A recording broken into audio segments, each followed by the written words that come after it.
Varun sir pay కావాలని కక్ష కట్టేసే శివకుమార్ చేస్తున్న రిమాండ్ ఇది కానీ అన్యాయం జరిగిందంటే నాకే అన్యాయం జరిగితే ఏ కామన్ పీపుల్ కు న్యాయం జరగదు. ఇది ఎస్ఎస్ఓ ఇప్పుడు మాట్లాడారు సార్. మొన్న సైదులు సార్ అని ఆయన వచ్చినారు, ఇప్పుడు ఇంకొక సార్ వచ్చినారు. ఆయనకు కూడా ఈ కేసు నేను గత 8 నెలల జూలై నుంచి నేను ఈ పిఎస్ చుట్టూ తిరగడం జరిగింది. నా ఇల్లు కబ్జా జరిగింది సార్, ఫోర్జరీ జరిగిందని తిరుగుతూనే ఉన్నాను.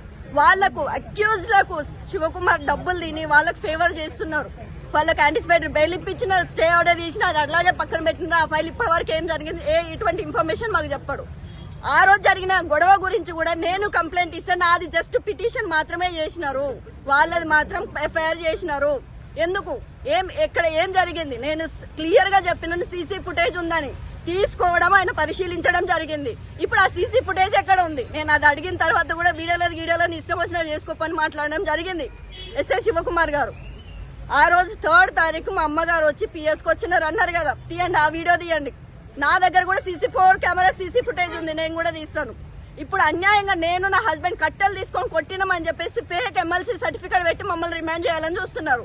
ఇది కేవలం ఎస్ఐ శివకుమార్ దౌర్జన్యం, కక్ష, పాత కక్ష. మమ్మల్ని ఇప్పటి వరకు పిలిచి మాట్లాడలేదు సార్. ఆ రోజు ఎఫ్ఐఆర్ కంటెంట్ లో మీ అమ్మగారిని మీరు కొట్టారా, మీ అమ్మగారేనా, మీరు కూతురేనా, మీరు అల్లుడేనా, ఒక్క మాట ఇప్పటివరకు ఎస్ఐ శివకుమార్ నాతో మాట్లాడలేదు. ఏకపక్షంగా లాస్ట్ టైం కేసులో, ఫోర్జరీ కేసులో కూడా ఏకపక్షమే పోయింది. అక్కడ అక్యూజ్డ్ వాడు, ఇక్కడ అక్యూజ్ నేను.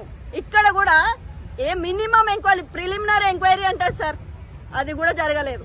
ఎవరు ట్రైనింగ్ ఇచ్చినారు? ఆయన చదువుకోలేదా? మినిమం నేను ఒక WPCని నాకున్న నాలెడ్జ్ ఆయనకు లేదా? సరే ఎంక్వైరీ చేసినావు, నువ్వే బేసిస్ మీద? ఆయననే కొట్టినా నేను కొట్టినా? ఇద్దరం కొట్టినప్పుడు ఆయనను మాత్రం మెడికల్ ఎగ్జామినేషన్కి ఎట్లా పంపించినావు? నన్ను కూడా పంపించాలి కదా. ఏం జరిగింది? ఇదంతా అన్యాయంగా నడుస్తుంది పోలీస్ స్టేషన్ లో మొత్తం. సార్ ఇంతకుముందు నేను DCPకి, ACPకి, CP వరకు కంప్లైంట్ చేయడం జరిగింది. అది CP వరకు వెళ్ళిందో లేదో నాకు తెలియదు. మేము చాలా సార్లు CP ఆఫీస్కి వెళ్ళి కలవాలని ట్రై చేసినాం, మమ్మల్ని కలవనియలేదు. గోవర్ధన్ గిరి CI సార్ మమ్మల్ని CP ఆఫీస్ లో కింద కూర్చొని మాట్లాడుతుంటే కూడా మమ్మల్ని వెనక్కి పిలిపించేసినాడు. మమ్మల్ని CPని కూడా కలవనివ్వట్లేరు. మరి నేను యూనిఫామ్ వేసుకున్న నా పరిస్థితి ఎట్లా ఉంటే కామన్ పీపుల్ పరిస్థితి ఎట్లా ఉంది?